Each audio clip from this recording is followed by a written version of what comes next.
right now. Throw in the chat where you coming from. Let's see who's the farthest. San Bruno, that's hella far right now. Hercules, you're a winner.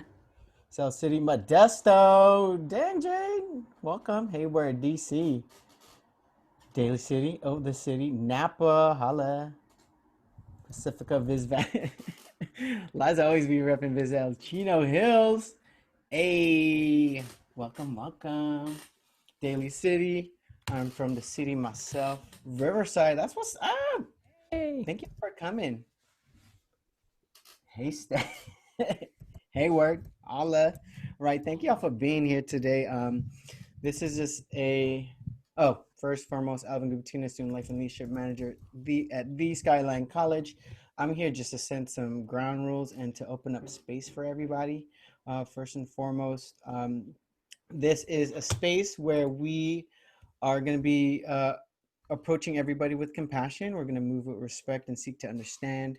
Right, this is a drug and alcohol-free virtual space.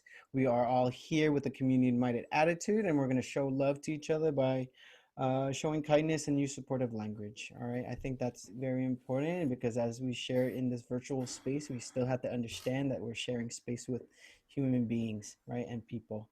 I like to kick off this event by saying that I'm super excited to see like my students run this whole facilitate this whole event, because as like in our Filipino community as an educator, it's awesome to see to leave seeds and to teach our students, and now they're in this space where they are teaching us, right? So I think that's a very important and explicit thing to say, is that when we're really doing our own thing and when we really grow our own, we're always living by that for us, by us mentality every single day. So I'm very excited to introduce these amazing students who just took the reins and made my job easier, where I could just sit back and relax and be a part of the audience instead of always doing the facilitation. You know what I mean? So I just want to kick it off and show my love to Caitlin and Steven, who will be your hosts for this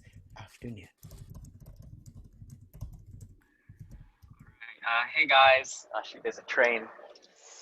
Okay. All right, welcome. First off, thank you all for coming here today. And let me just get my slides up real quick. All right, we got this, we got that, and then present. All right. So first off, I believe we are going to check in with the Padlet. Let me just get that link for y'all real quick in the chat. All right, let me just put in the chat.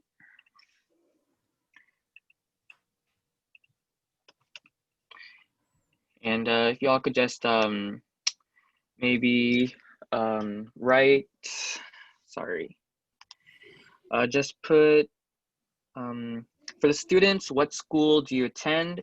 What is your major or area of study? And for the faculty, what school are you from? And then what is your role? And for those others in the community, are there any organizations that you are from?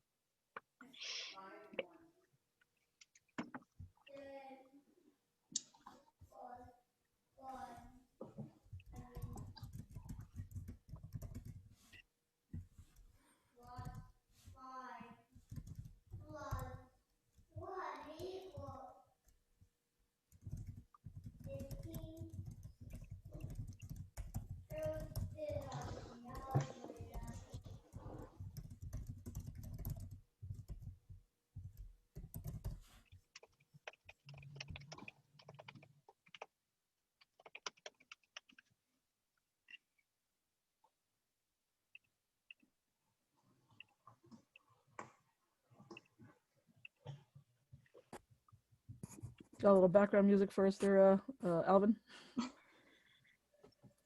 Got you. I just downloaded Mr. B. So Mr. Benedicto came out with a Kulintang album.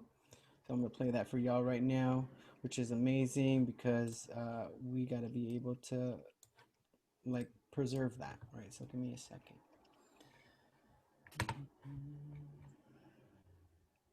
And I also wanted to add that all these cool and amazing backgrounds are also, they can be found on the Padlet as well if you want to join us and have your background like ours. Give me a sec.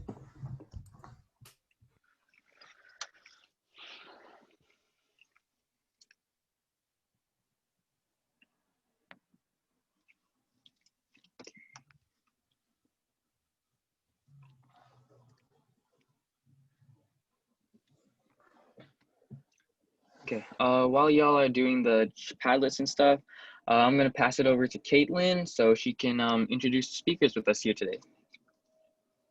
Okay, thank you, Stephen. Hi, I'm Caitlin. Both of us, Stephen and I, are both part of the Kababayan Learning Community and also part of FSU.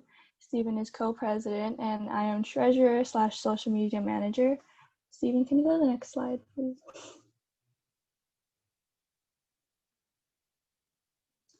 Keep going. Okay, as I said, all the Zoom backgrounds can be found on the Padlet if you guys want to participate in that giveaway. So we have 4 amazing professors, part of the Filipinx educators community with us today, and they're going to be speaking on behalf of their story, sharing their experiences, and just providing insight and knowledge that they've learned throughout the years. If you each could introduce yourselves, short couple-minute introductions. If you could just go in the order that you guys see each other on the panel, so on the slide. So we'll start with Dr. Liza Erpelo. All right, good afternoon, folks. My name is Liza Erpelo. I am the coordinator for the Kababayan Learning Community. I've been at Skyline College since 2002. To Nate. What's good, everybody? My name is Nate Navado, counselor and coordinator of the Cypher Hip Hop Learning Community. Been at Skyline since 2005.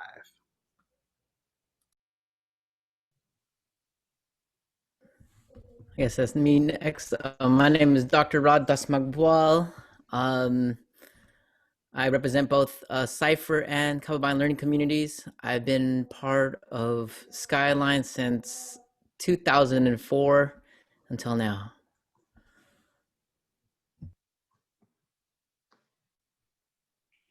Good afternoon, everybody. My name is soon-to-be Dr. Melanie Espinueva. I am the EOPS counselor and faculty lead for EOPS Care, CalWorks, and Guardian Scholars program at Skyline College. But I have held different roles, first starting with Kababayan counselor at Skyline College, and that started in 2008, and I've been at Skyline since. Thank you very much. Thank you, guys. Ooh. Go ahead, Stephen. All right, thank you very much for that, professors. And sorry, let me get the second question. Okay, so if you guys could please kindly in the chat type in, write down, the question is, if you could physically journey anywhere right now, where would it be and why? Just drop that in the chat or unmute yourselves and say it on the mic if you wish.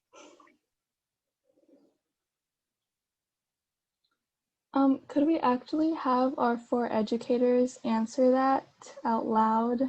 And everyone else feel free to put that in the chat. Oh man, we can't if put you in want the to answer chat. the question. I mean, you can. All right. All right. Can I pick my pumpkin now?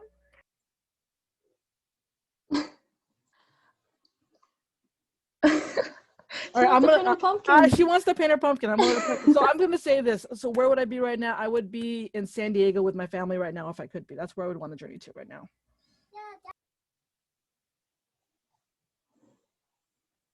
Yeah, for me, it would have been Hawaii. We go there yearly. Obviously we can't go this year, but it's always a place where my family, create a lot of memories. So Hawaii would be the place. I'm kind of same with Liza. I would be anywhere in Southern California. I haven't seen my dad or my brother since New Year's Day, and it's been the longest stretch of time I haven't seen my immediate family. And I think for me, get that in. I started speaking right at the right time. I'm just You only kidding. get one of those, Rod. You only get one. So you know right now. Every time. I'm gonna get caught up every time. See this? See this? I love that. I was going to say Hawaii too, just because I want to be in some tropical weather near some warm water. But to change it up, my family usually around this time of year does a camping trip. And so I would actually love to be in the woods and in the mountains right now camping. Camping is always fun, and I'm noticing in the chat that Hawaii and the Philippines seems to be a reoccurring and very popular choice. Hawaii would also probably be the choice that I would choose as well. Stephen, can you go to the next slide, please? So we have this. I'll post the link in the chat. If you guys have any questions, feel free to, oh, yep, Mr. Groobs, thank you.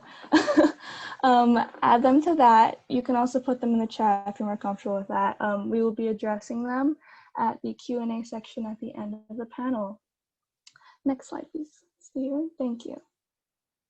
Okay, so we're just going to be going through a few questions.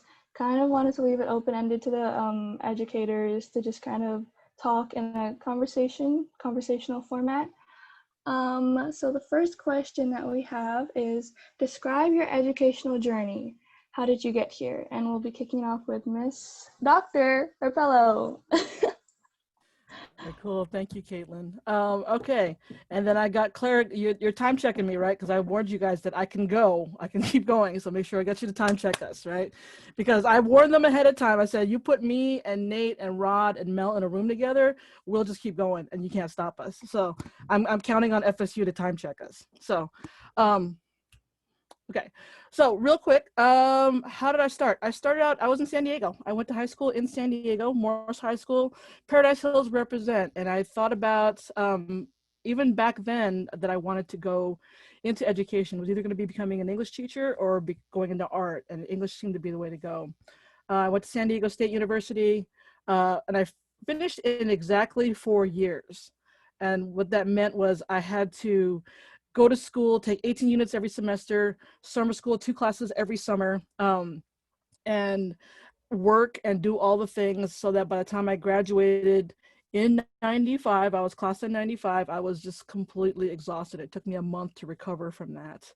Then I worked for a couple years, and then I worked for a newspaper, and then I decided I didn't want to do newspaper life for the rest of my life, and there had to be more than what I was doing. So I decided to go to San Francisco State because my senior year of college, I had presented at a Philippine Studies conference. It was the very first one. It was in 1995. And I was like the youngest person there. I was an undergraduate presenting one of my papers. And that's my first time coming up the Bay Area, my first time going to San Francisco. And I fell in love with San Francisco, and I knew I wanted to come back someday. So in 97, I got married. We moved up to San Francisco, and I went to San Francisco State. And the plan was, I was going to go to SF State, get my master's degree, maybe go to Cal, UC Berkeley, get a doctorate, maybe. But the plan was to go back to San Diego. And originally I was going to go back to San Diego and start, we were going to start a family there, buy a house, get settled in. But when I graduated in 2002 with my second master's degree, because I have one in literature and one in composition, I applied for colleges in San Diego, and nobody accepted.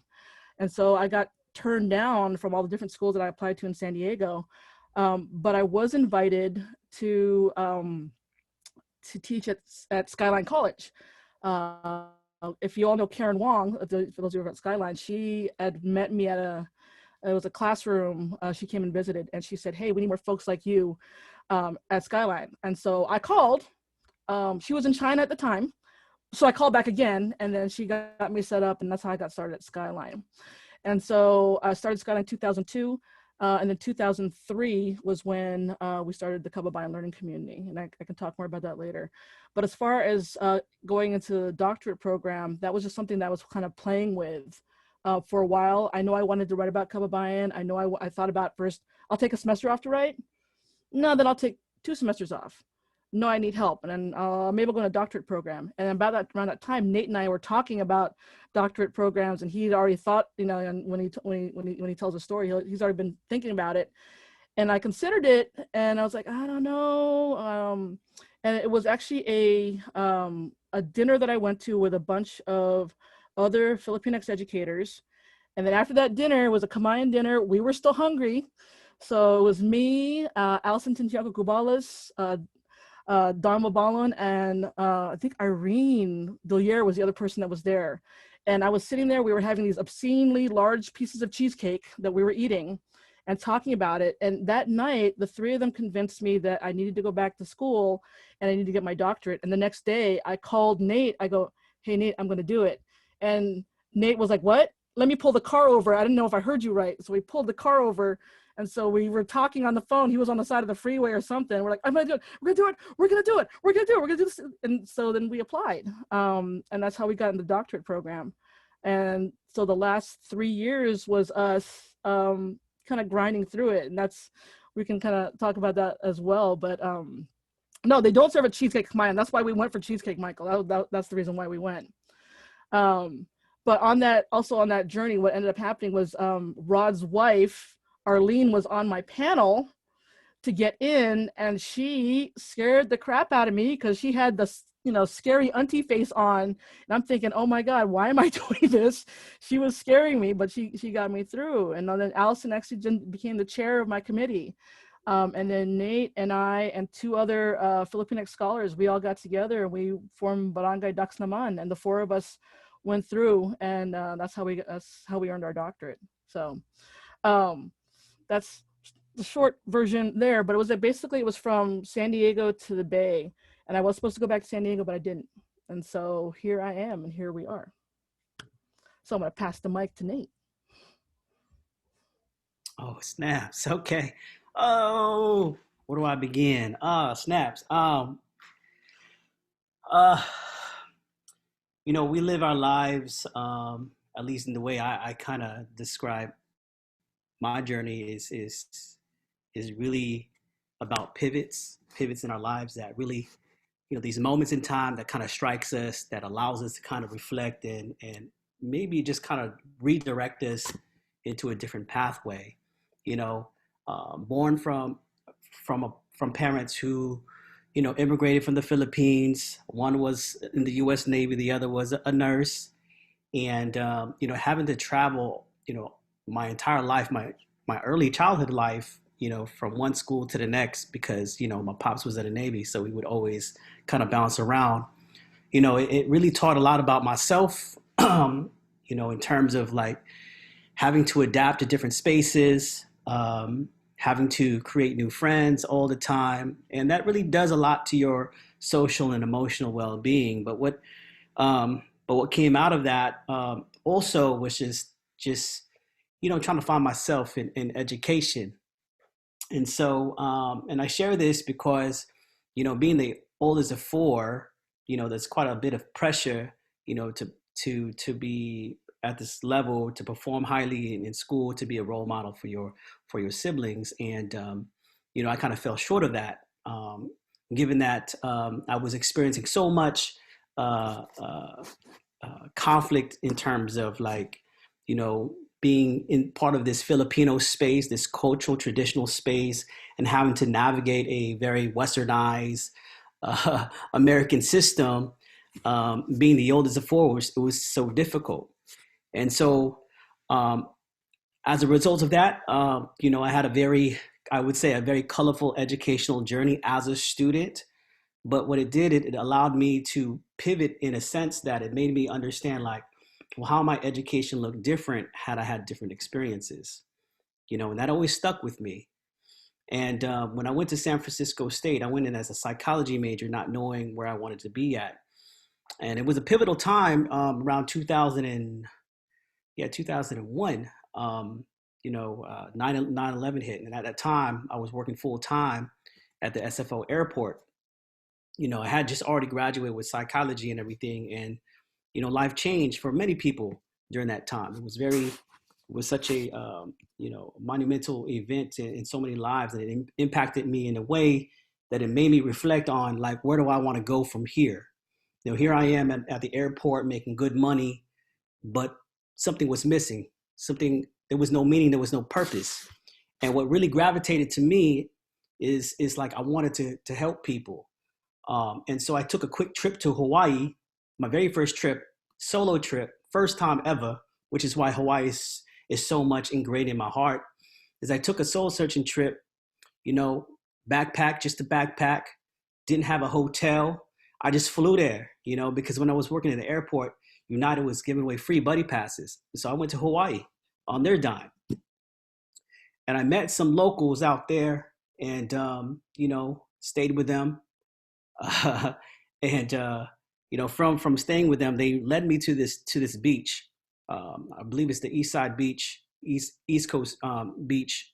And I remember seeing these elders at the beach wearing yellow T-shirts, and on the back of these yellow T-shirts it says "Keep the country country." And I was asking them what did that mean? And what I had found out was these communities, these families were being displaced because there was this company that was building a golf course, which is now Turtle Bay Resort. And I was like, wow, that's effed up. And I said, like, what can we do? What can I do to help support the cause and the movement here in Hawaii? And they're like, the first thing you did is listen. That's all. Listen. And as if it was a coconut that kind of fell in my head, like, oh, shoot. Like, I need to be in a profession where I could listen. I could be one with the peoples or one with the community. So I went back to school and applied to the master's program in counseling. And as a result of that, really dive deeper in terms of, like, how might we, support our Filipino American students, particularly in high school, to navigate through college. Because at the time, they were number one in teenage pregnancies. There was number one in high school dropouts for a variety of reasons. And that really tugged me to my soul. And so because of that, got my master's in counseling. I was really about wanting to support our Filipino communities, which is why I was part of the Kababayan. And then, when you are in a space for so long, you begin to realize, like, how much more can I do to impact communities? And that's why I made a decision to go into the doctorate program, because I wanted to impact the institution in a way that I could, impact folks on a much more broader level, right? Because I was able to do this in my classroom. I was able to do this on campus. How much more can I do in terms of changing policies, providing new programs, all of that. So that's the sort of the short story how I got to the doctorate program. But again, it's all of these different pivots, these different moments that allowed me to kind of think, like, this is where I need to be at. Dr. Rod. Cool. Thanks, Brother Nate. My journey. Dang. So initially, when I graduated high school, I didn't get accepted anywhere, yo.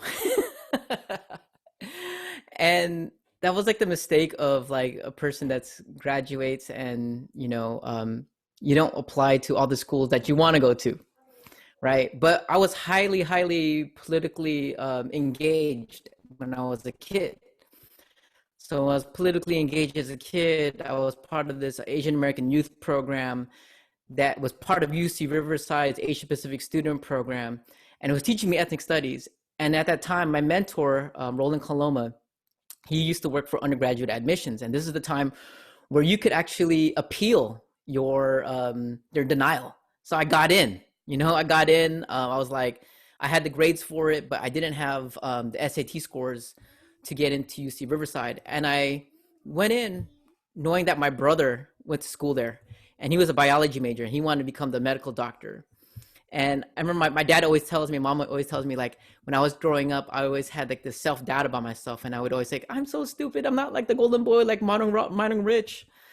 Yeah, and, he became a medical doctor. And with him becoming and going into the medical field, and then having hella aunties that were nurses, I thought that was just the only way of success was the medical field. It was just nursing.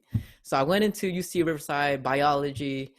Don't think I was prepared at all. I almost got kicked out like that first quarter out of school. And the reason being was, we're just going through typical high school stuff, like breakups. After a breakup, you're like, I want to do everything. So I did a fraternity. I joined the Filipino club. Like after that, I was just doing things just for the fun things. And then realized like it was affecting my grades. And I wasn't feeling biology. So I went in there as a biology major. And that one moment where I was like, what the F am I doing up in here? You know, there was like freaking like I was wearing goggles. I'm trying to do this like chemistry experiment. It wasn't working. I was like, F this, I can't do this anymore. Almost, I got kicked out of my college, but was still in university. There was this thing called STD. Okay, it wasn't sexual transmitted disease. It was subject to dismissal, right? STD, subject to dismissal. You know, if you fail like 2 quarters row, you're going to get kicked out. And that was me. So I got kicked out of the college and I was like, damn, what the hell am I going to do? So I spoke to my mom. I was like, Mom, you know what? I was involved with all this stuff in high school. I still see myself doing that now, ethnic studies. And, you know, yes, Dr. Rod was a fraternity boy. I was part of a Filipino fraternity in Southern California. And, but one thing that I realized was, and I told my daughter this one time, and it was this, I was reading this book called The 7 Spiritual Laws of Success. And there was a law that was called the law of least effort. And it wasn't like be lazy. It was like, what comes to you easy that other people find difficult, right? So like there's one Michael Jordan. Michael Jordan, he's talented. He could probably don't have to practice and he's still gonna be Michael Jordan. But then there's other people that freaking hella practice so freaking hard, but they'll never ever be Michael Jordan. And I was like, well, I do well in social spaces. I love learning about my peoples. How can I take all these different classes and make them work to graduate? So I picked liberal studies. And I remember I was dating my wife at the time. And he's like, what are you taking? You're taking dance. You're taking synchronized swimming, archery, acting, and then a bunch of like social. I was like, I don't know. I just need to take all these classes to graduate. I ended up graduating, but it affected my health. After I graduated, I was diagnosed with diabetes. I was 180 pounds. I was depressed. I had no job after college. But what I knew, because of my experience at ethnic studies and being involved in the Asian American youth programs in Riverside, I was like, this is what I want to do. I always tell people that I knew accurately what I want to do, but I didn't precisely know what I wanted to do. So then I got a job at Cal State Fullerton Upward Bound program after I graduated from UC Riverside. Just like Nate, 9/11 happens. My wife and I started to apply to all these different graduate programs. We go to SF State and we meet this guy. He's like he's like the Yoda of Asian American Studies.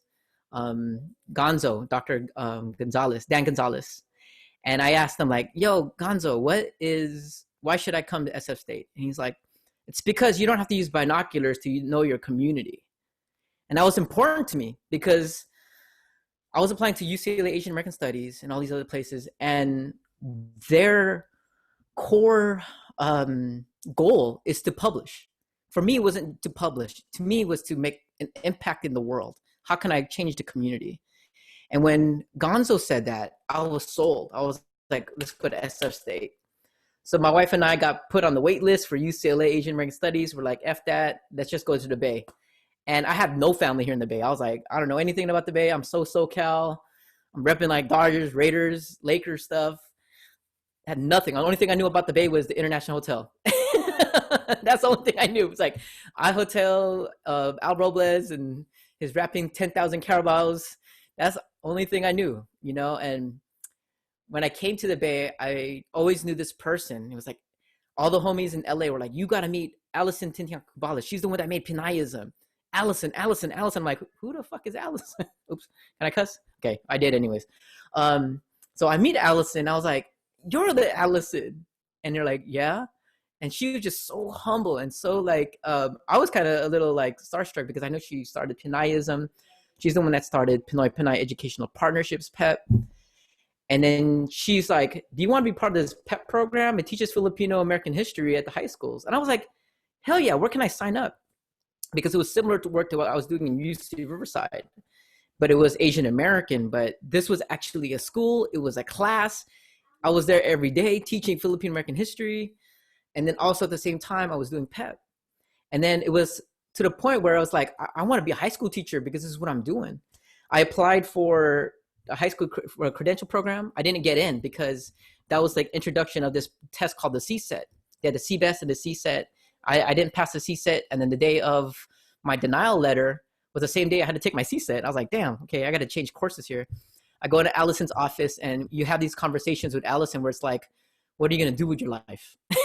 Everybody I know has had this conversation with Allison. And he's like, you know, Rod, when you came in, you said that you wanted to be a doctor, a professor. Why don't you do that?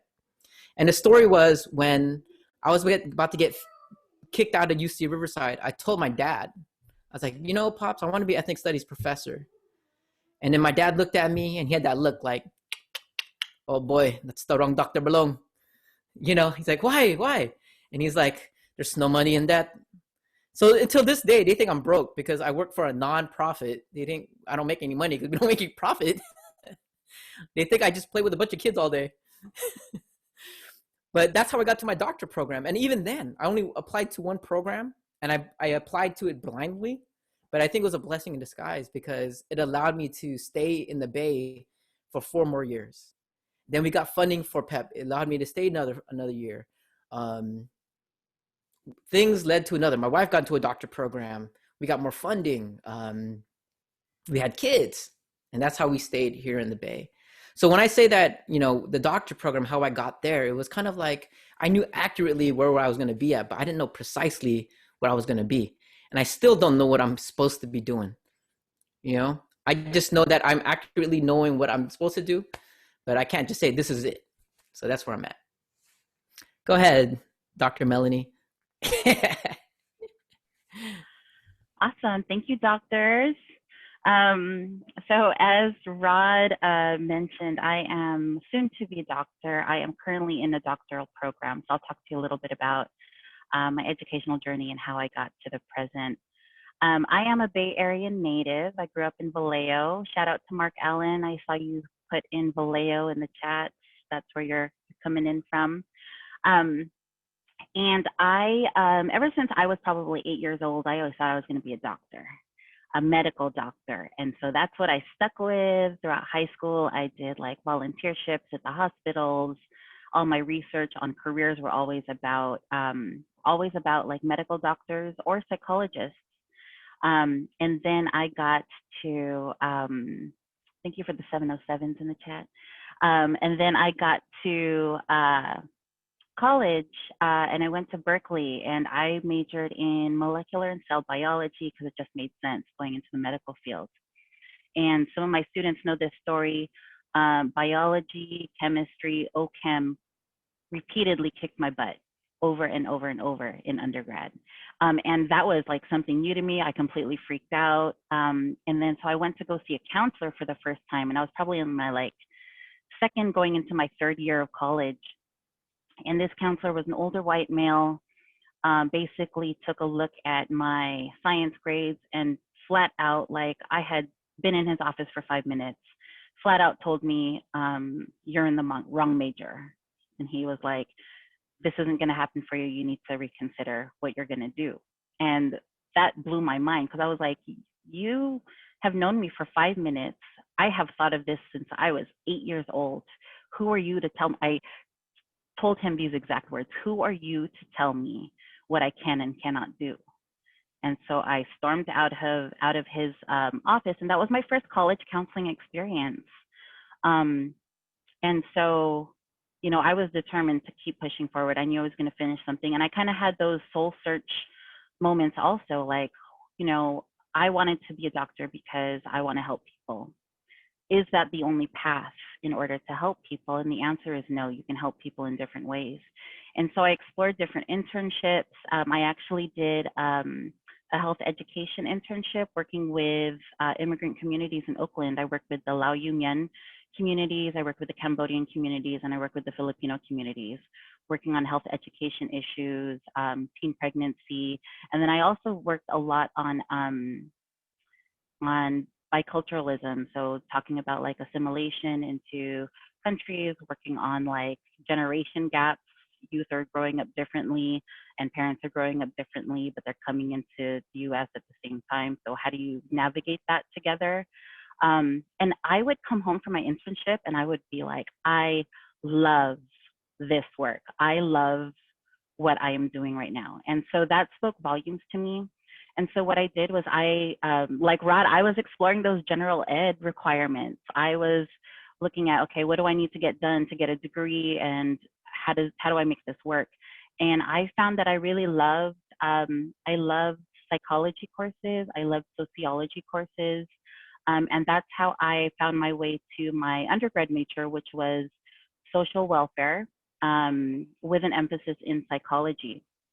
And I flourished in that because it came naturally. Everything made sense. Everything just fit. And I saw that I could make this my profession.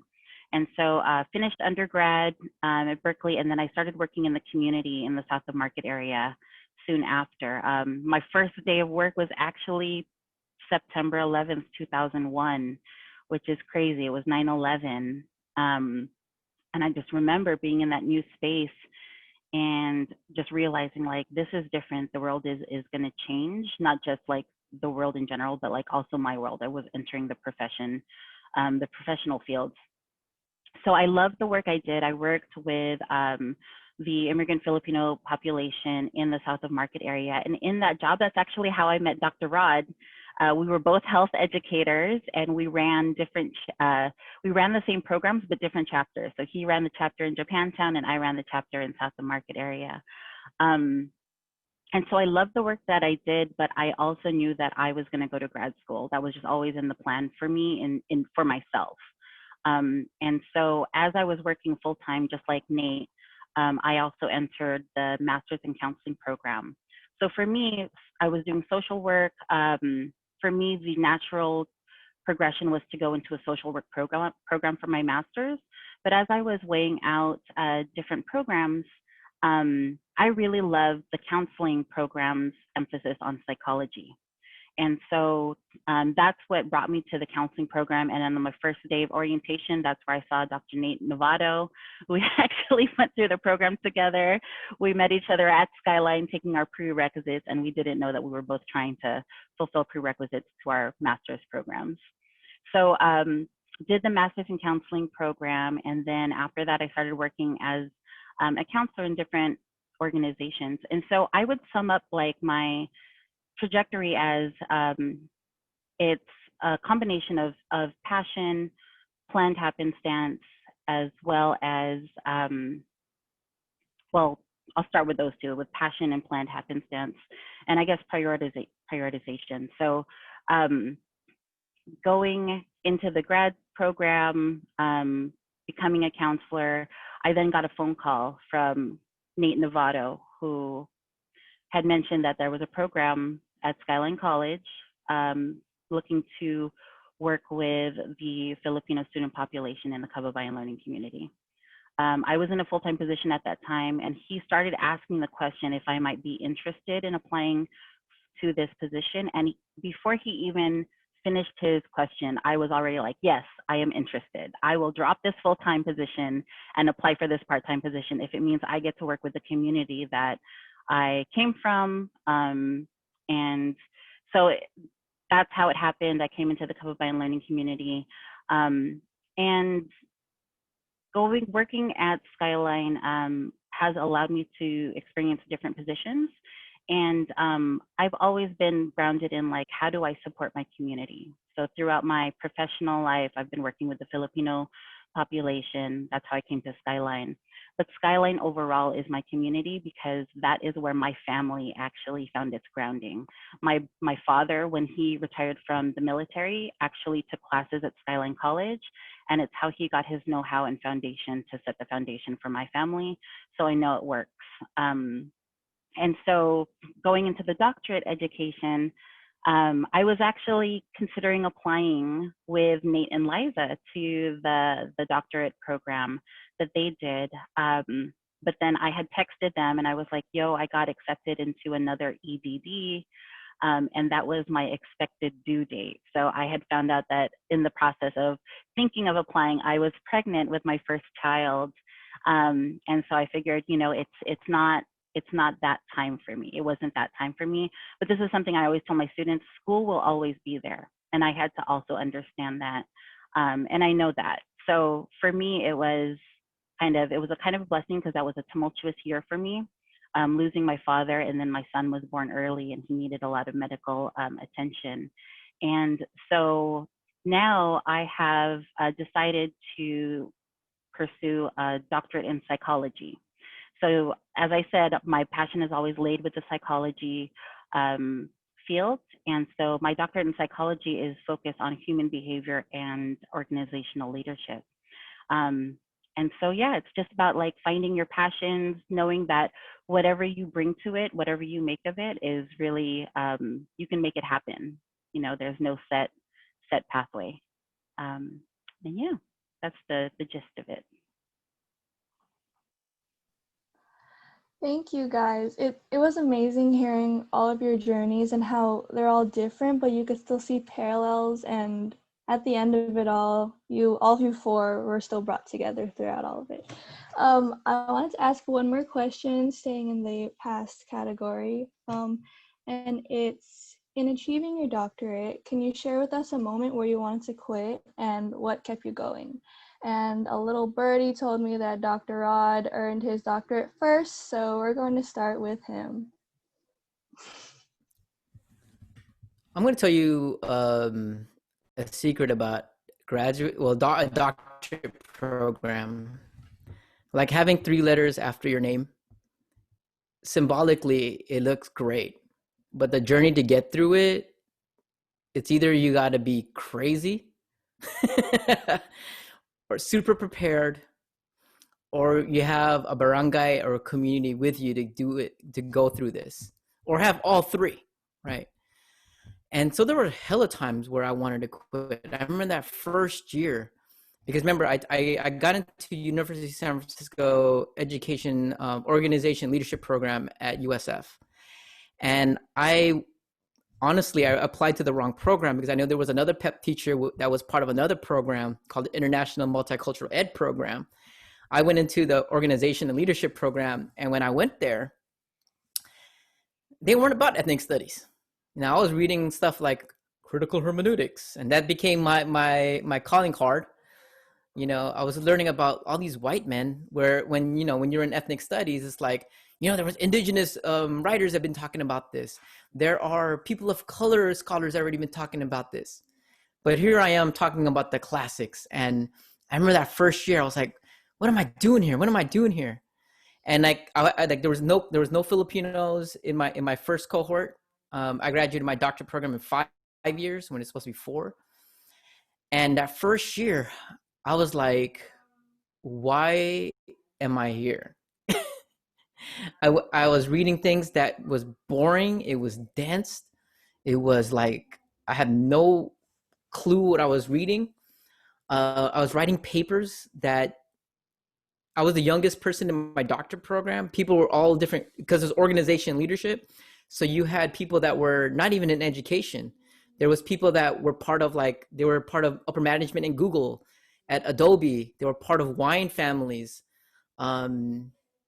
Levi's, and then here I am, a nonprofit dude working in a nonprofit, also working at Skyline at the time, and just got married. And I was like, dude, what am I doing here? And everything that I was trying to get at in terms of finding something, a purpose of why I should stay, there was nothing there.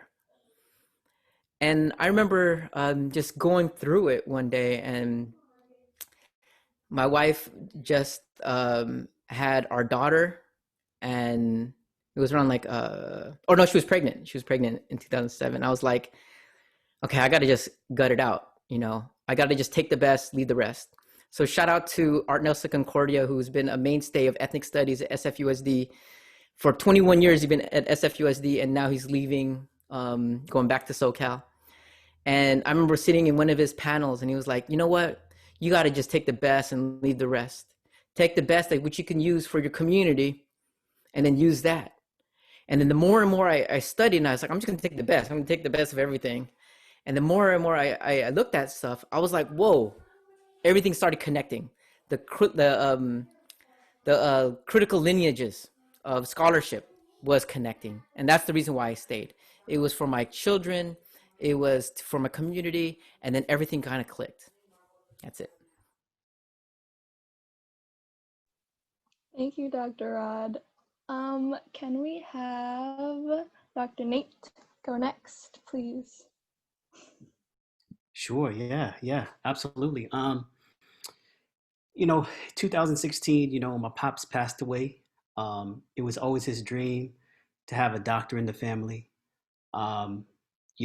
He wanted me to be a doctor, being the first of four. And so it never materialized. And when this pivot in my life came to be, it almost felt like it was a sign for me to go through this doctorate program. While it may not be the doctor or the medical doctor that he envisioned, it was a doctor nevertheless, right? And so that sort of kind of gave me the strength to really go through this doctoral program, because Rod is very much right. It takes so much of you and out of you that it can really challenge you. And one of the questions I would ask folks with their doctorates, it's like, how did you do it? Like, how were you able to manage, full-time work, full-time school, full-time parenthood, and one of the best responses that I got was, I said, how do you balance it? And one of the best responses I got was like, there is no such thing as balance. Like, you can never balance. There's no way that you could put 100% of yourself to each of these areas. But what you can do is you can seek harmony, right? You can seek harmony in all three things. What is it about your work? What is it about this program? What is it about this family that really provides purpose for you? And I continue to ask myself that question every moment I feel like giving up, right? And so it's like, I'm doing this for my family. I'm doing this for my pops. I'm doing this for my community. And, that's that gives me that fuel, because it would be we can easily give up. And simultaneously, you're always challenged. And I think a lot of us could be experience this. You're challenged because you also experience this idea of the imposter syndrome, that you're not good enough in these spaces, that you're not smart enough and you don't contribute. People don't understand where you're coming from. And so you start to begin to think that, do I even belong here? So you have that, and then you have the imposter syndrome, and then you have the things that happen that just out of your control, more concretely, the year before, I began my dissertation, my car got broken into, my laptop got stolen, half my dissertation disappeared. And I was like, first of all, my dissertation is about 300 pages long, by the way. So if you think about 150 of those pages are gone, that you had to, rewrite, and, that could just really I was like, I'm done. Maybe this is another pivot. I keep talking about pivots. Maybe this is another pivot. Maybe I shouldn't be here. And I remember telling Liza at a coffee shop, I was like, girl, this is it. I'm done. Can't do it. Can't do it. And she did the one thing that anybody could do and say at that moment in time. She says, you want boba?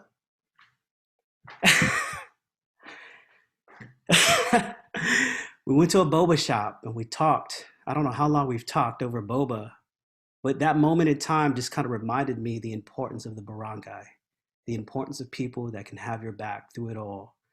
And you need that community to push you, because that's the thing, that it's that pay it forward mentality, that like you learn from it, you take it, and you pay it forward.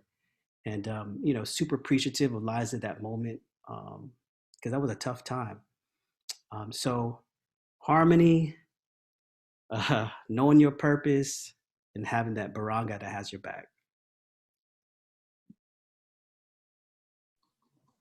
Wow. And boba. And boba. And boba, yes. And speaking of boba, let's move on to the lady that took you to go get your boba, Miss Liza. Dr. Liza. I keep calling you Miss Liza. That's okay. I can deal with either. And yes, I was totally thinking of that moment because it was maybe a couple of weeks ago. I was at T Pumps in San Francisco, and I'm like, I hadn't been to T Pumps since we all went to shelter in place. And I looked at it, and I was with my friend Jace. I go, I gotta take a picture of it. He's like, why? I gotta send it to Nate. And I told him the whole story about this. And so like T Pumps has that special place in my heart because it was that moment, because I remember that look on Nate's face when we had that discussion. So yes, definitely want to echo what Rod and Nate said. And honestly, I went through several breaking points throughout my doctorate program.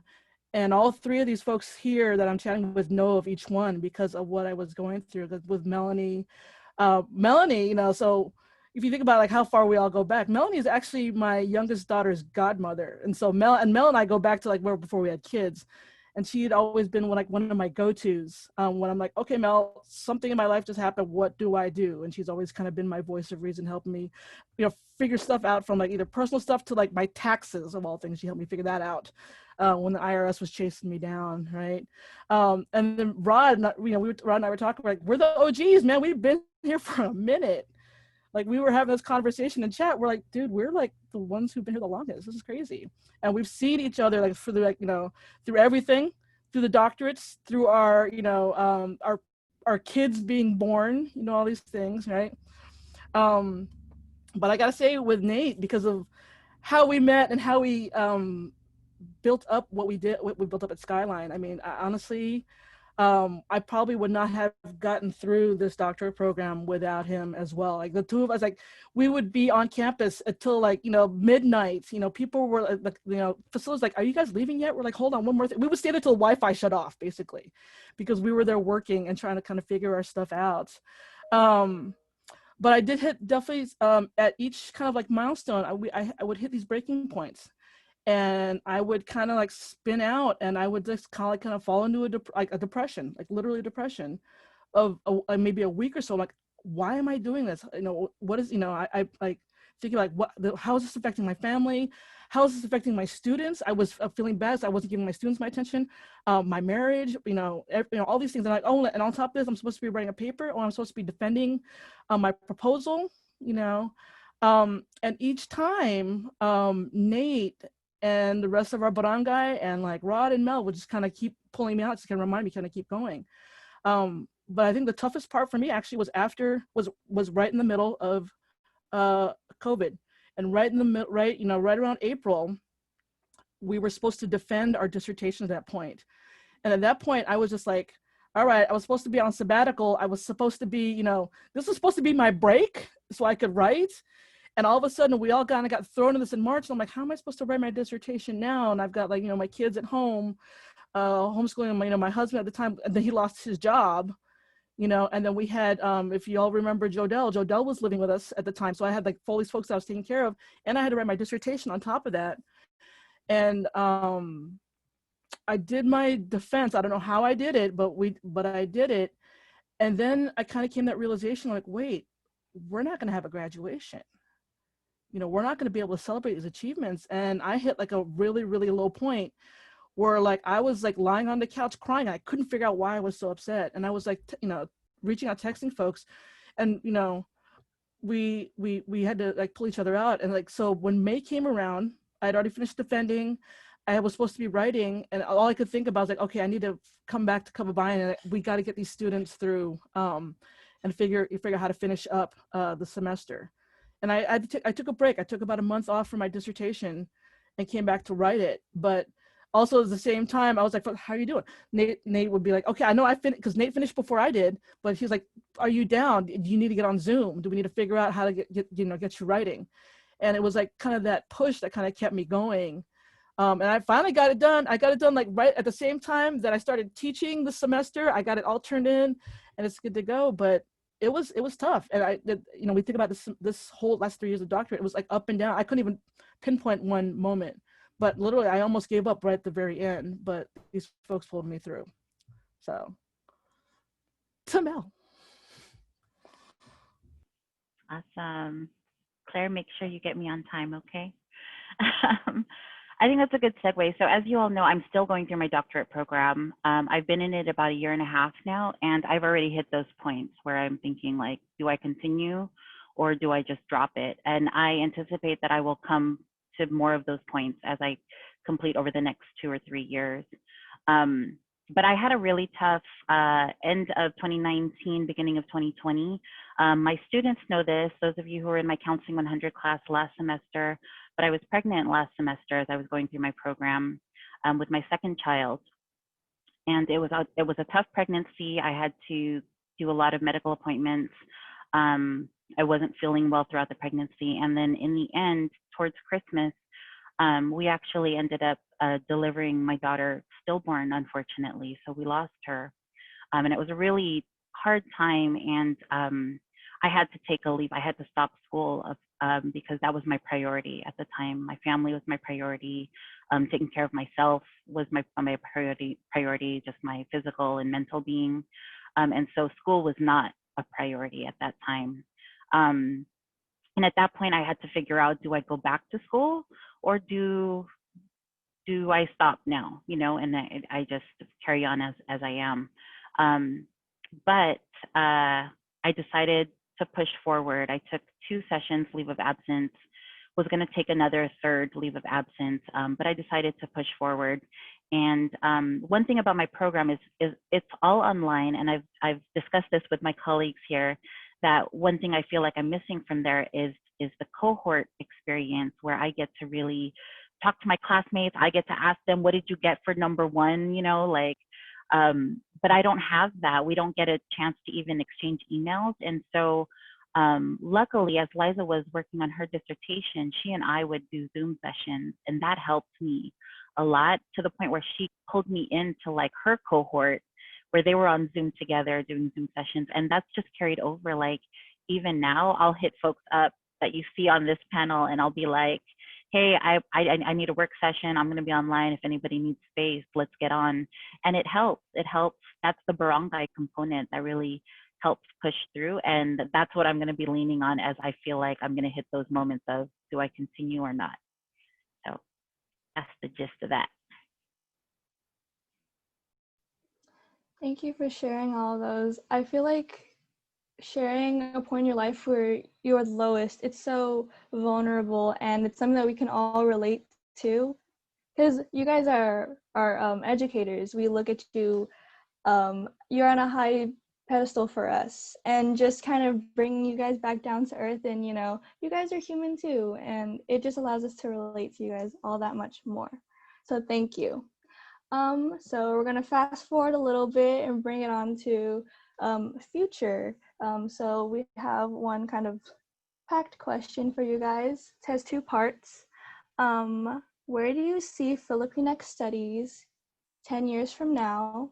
And what is a message you would say to your children so that they understand why you do the work?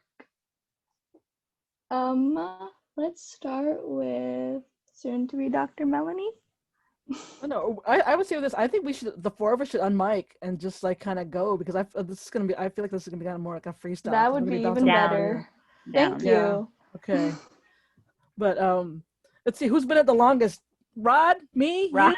It's Rod. You've been the longest, man. You just got voluntold, sir. So this is the question, right? We're Filipino studies 10 years from now.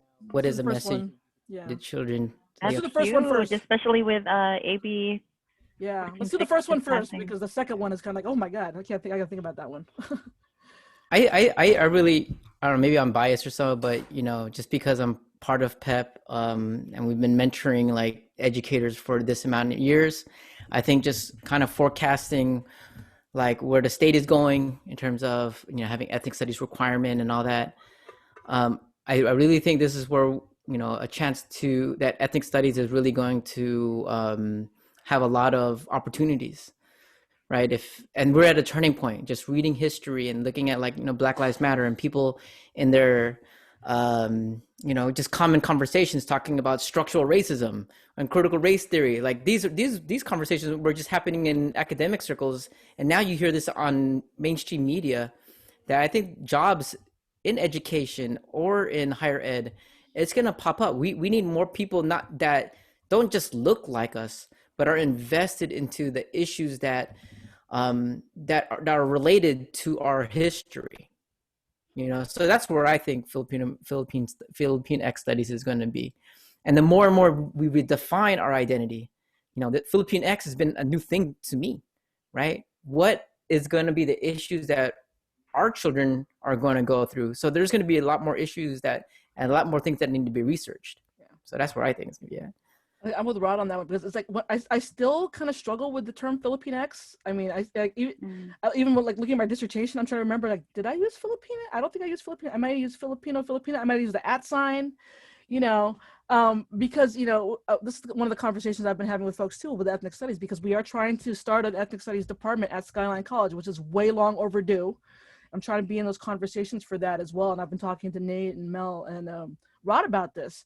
You know, but like, where do we actually fit in? Because, you know, if you're talking about the student strike at SF State, you're talking about historical 4, we're under Asian American studies.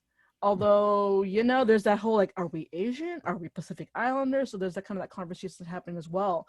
So right now, I think it's kind of exciting because the conversations are happening. I feel like I'm on 20 million different listservs trying to get more information about that. Yes, and the deadline's coming up, and we're trying to figure out, there's like all these conversations that are happening. I was telling Michael and some of the other students about that. So it's gonna blow up is what I'm thinking. It's gonna be out there because I think people are starting to see, it's like, you know what, we're not just, you know, we're not a model minority, we're not, right, you know, silent, right? We're all in different aspects of it, not just, you know, Asian American studies, but, you know, sociology and psychology, in the humanities, right? In pop culture and hip hop, right, Nate? Right. There's a kind of an up and coming surge that's happening. I think people are starting to see that, and people are starting to collectivize and mobilize. And so, like, you know, and I'll pass that on to Nate, because we've been seeing it happen. Because, you know, just the last couple of months, we're seeing kind of the community colleges coming together too. Yeah, you know, all of that. I think for me to answer this question, I'll just be brief about it, is that for me to answer where I see Filipinx studies in 10 years from now, I have to reflect where we were 10 years ago. Between those 10 years, how much, you know, what accomplished have we've achieved during that 10 years? And I think we achieved a lot. I mean, if I think of our former Kababayan students and where they're at, you know, we're planting these seeds, and I think that this idea of paying it forward, even the folks that are on the Zoom call, to answer that question is you, the students, the folks that are in the room, the folks that are in the classroom.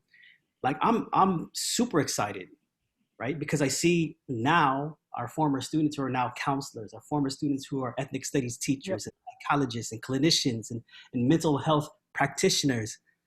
You know, I'm excited and I'm optimistic. And for this to happen, it is really about this idea of this barangay, this kapwa, this community ways of doing and being, and supporting each other. I agree. Just to that same spirit, 10 years is a long time, and a lot can happen in 10 years. And Rod and I have talked to our students before about, like, we're talking about who holds doctorates, right? And when you climb that kind of academic ladder, you start seeing less and less people of color, you start seeing less and less Filipinos in those spaces. But in 10 years, the hope, right, is going to be, in 10 years, you all could be pursuing your doctorates at that time, within that time. And so the people that are moving policy in terms of ethnic studies, Filipino studies, those are our colleagues that we've worked with. We're doing some of that work in our own communities. And so being able to bring that back full circle, that's really the question. I would put it back on you guys. You know, where do you want Filipinx studies to be? Because you actually have that energy and that power to inform that. but yeah, 10 years, a lot can happen. So I agree with what everybody said. I think it's going to blow up. Nice. All right, which I guess kind of ties to the other question that they asked about the message to our children, right? Mm. For me, trying to explain to my kids for the last 3 years why I couldn't go to events with them, why I had to stay home on the weekends to work, why I was in school.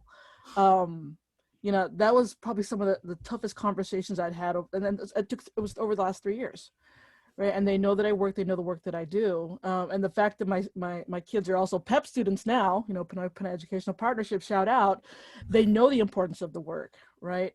But I think if it wasn't for me saying things, I think it might have been the actions. And I think, and I saw this when before my youngest one, when she was still when I was still dropping her off at school, preschool.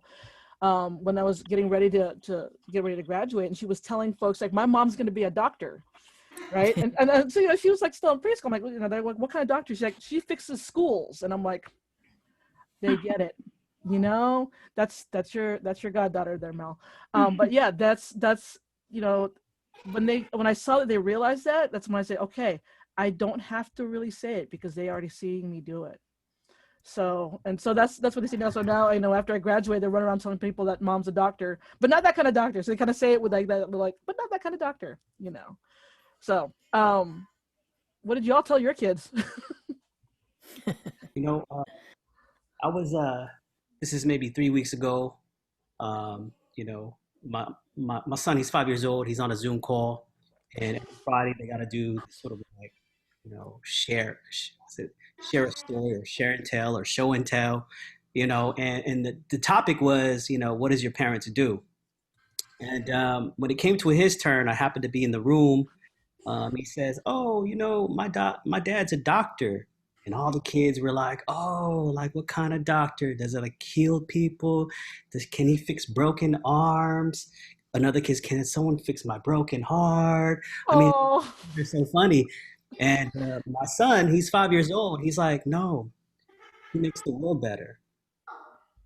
And it takes someone like a 5-year-old to really define the work that we do, because we're here to try to make the world better. We're here to amplify our youth stories, their culture, so they can be seen in a world that makes them silent, that makes them invisible. And for my son to say that, it really puts into perspective, like, one, why I do this work, but truly my son understands why I do this work. And so, and that just made my heart full.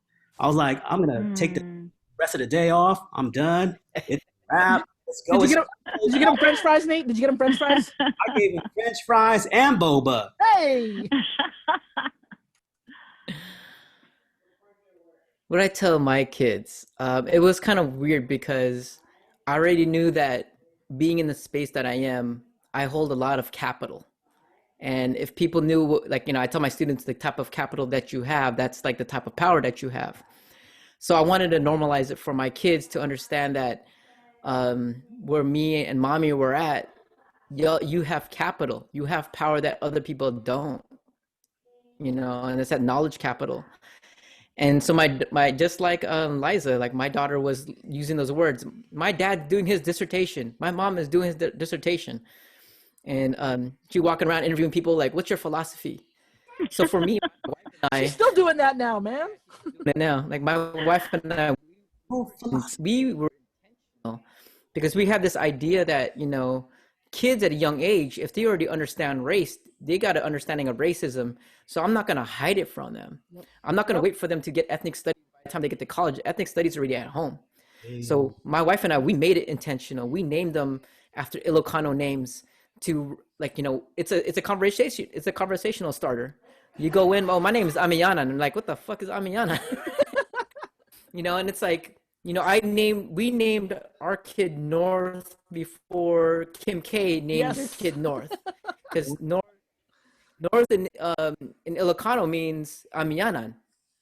So it's where she's from. She's from the northern Luzon. It's Ilocano, and she's representing that. And then our son Rason, I wanted an R for him, And I remember sitting with Dr. Allison Tintinio Cabales, and we were having lunch with me, Allison and Arlene, and she's like, we were just scrolling down like in razón. Razón means purpose. It means, or it was razón nakam. So it's like soul consciousness.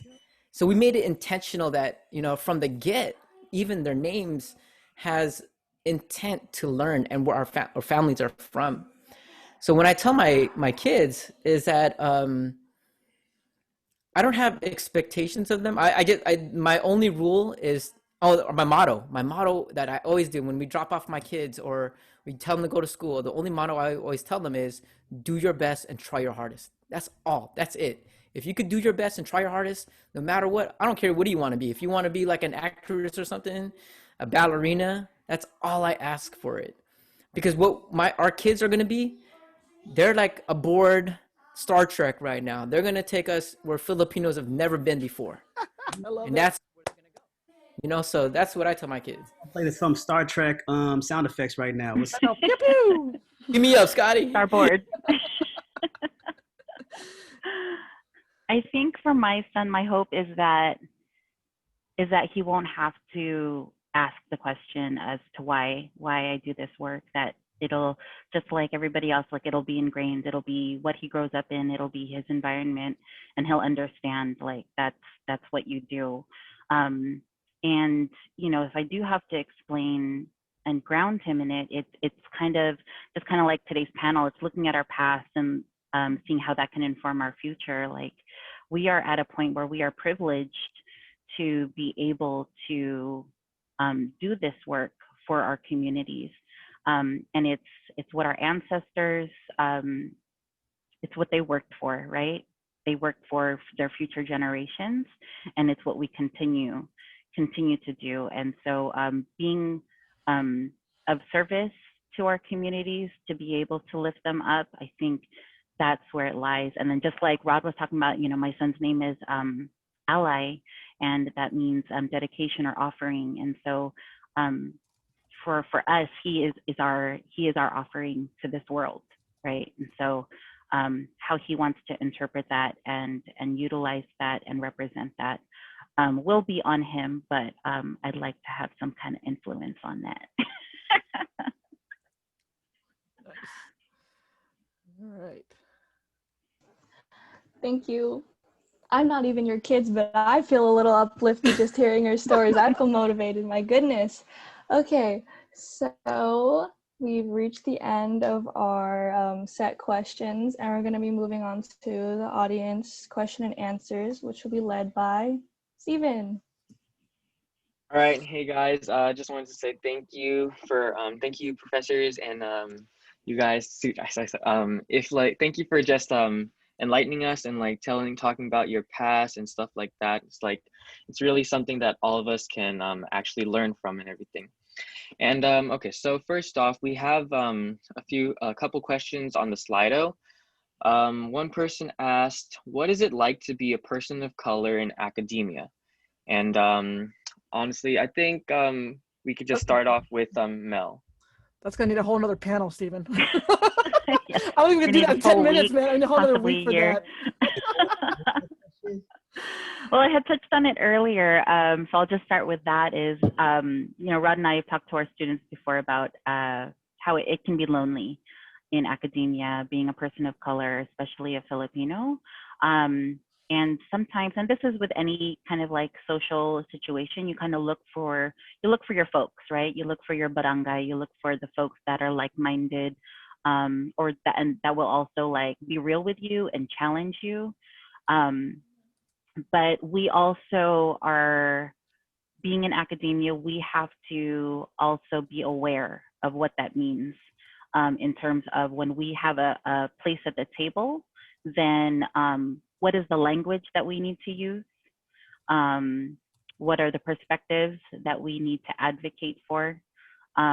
We just need to be very aware and intentional in terms of how we utilize those positions and that stance, because again, there aren't a lot of folks that are in this space with us, and so we have that kind of privilege and responsibility.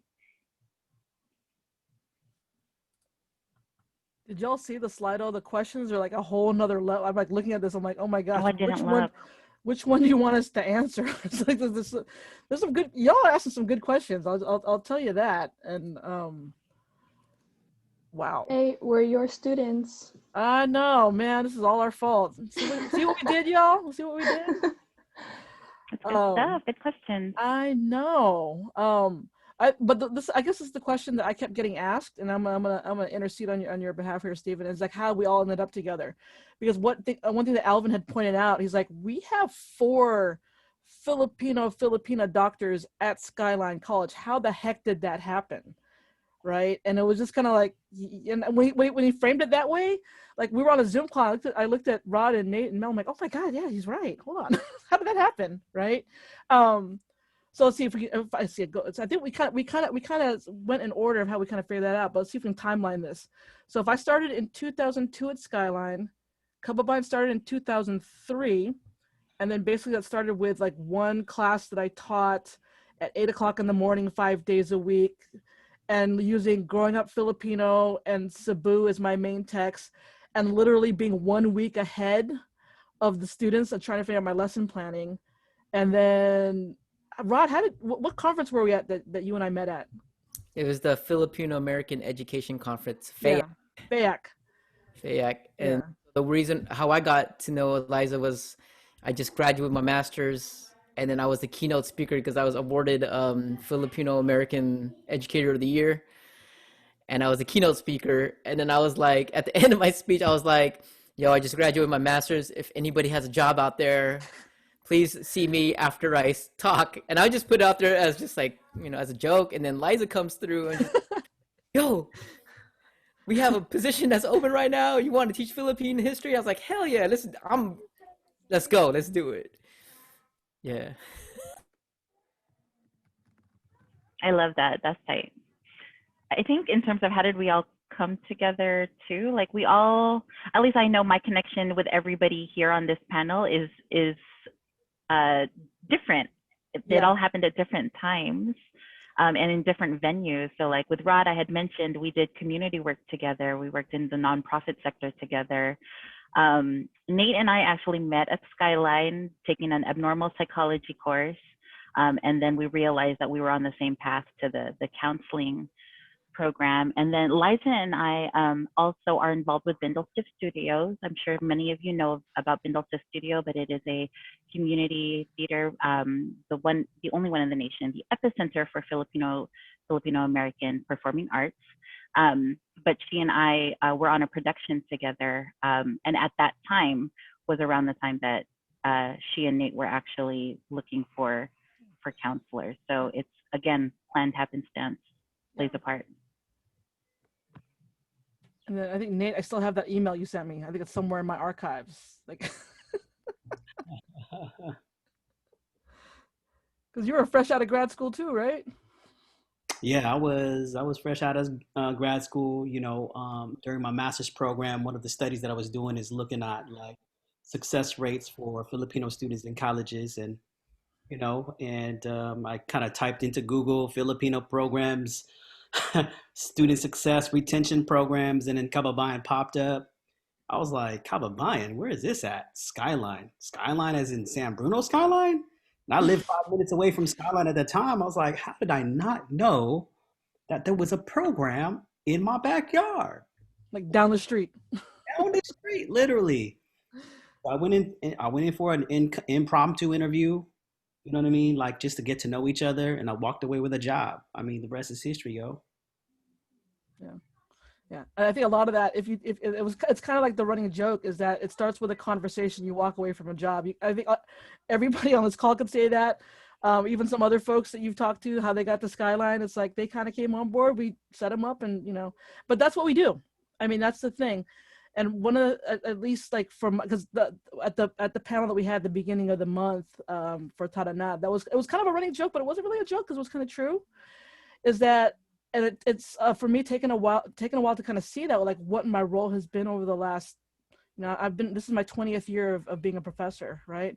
But my 18th year at Skyline, what I've seen over the last 18 years is that you know, there's a door there. And if I can hold that door and if I can guide somebody in, you know, and if they, you know, so and they may end up going to different places. They may end up going to different schools, different locations, onto different pathways. But if I've got that, for lack of a better term, power to do it, I'm going to do it. And I think that, and I think Nate and Mel and Rod have been doing the same thing for others. And so if anything that's going to come out of this, it's like, we want to do that for others, and we want to see you all do it for each other too, because that's the only way we're going to be able to build it up. So. All right. Thank you very much. Oh, sorry. Go ahead, Nate. No. I just saw Alvin just like put something on a thread, right? And I just want to share this story about authenticity. I interviewed Alvin for a counseling job. This cat came with his grills on. Mm-hmm. I was like, I gotta hire this cat. True story. True story. All right. Wow. Okay. One thing, do you think, what's the best advice you received from someone that you would share with others, just so we can like finish it off with that last one? I'm looking at the counselors first. I'm trying to figure out what would you guys say. So again, Steven, so the best advice you would give somebody in like what, in life? Yeah. Sorry. In life, well, that's a big question. Yeah, hold on. I don't know if we got that figured out. Yeah, and then Claire says 1 minute. I'm like, really, Steven? You can put us on that? Okay, this is one thing I can say. This is that be unapologetically you, because that's the only way you're gonna be able to like do what you can do. So if you can be you and do you, you're gonna go far. And it took me a long time to feel like. So we talked stuff about imposter syndrome. Do we belong and stuff? But it's like, I think realizing, oh, if I'm just myself and I'm doing what I'm doing, I'm going to be just fine. So that's mine. I'm going to put it in the chat for you guys. I would say, to add on to that, like, when you come across moments where you are struggling or things are so crazy that you feel like you can't figure it out, I think one of the best ways to bring your authentic self forward is to identify and ground yourself in your values. Because I feel like when you're able to do that, things become a little bit more clearer in terms of which direction you should take or move. So grounding yourself in your values is a good way to go. Yeah, all of that, and surround yourselves with folks that's going to push you. Yes.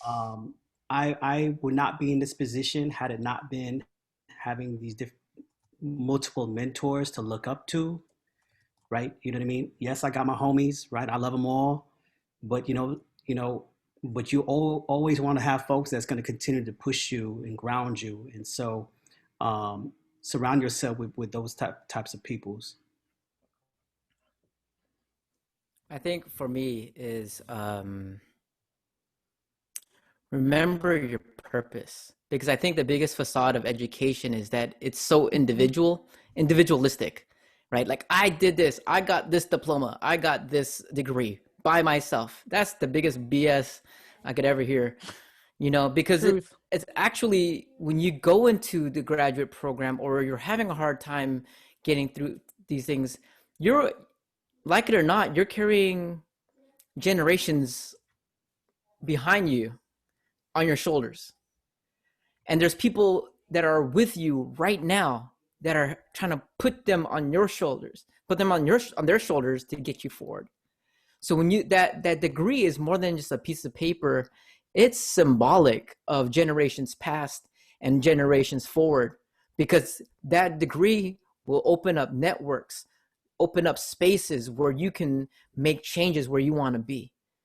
Right. So when you think of the educational system, it's a facade. It's not individual. Yes, you're putting in the work, but this is a collaborative thing.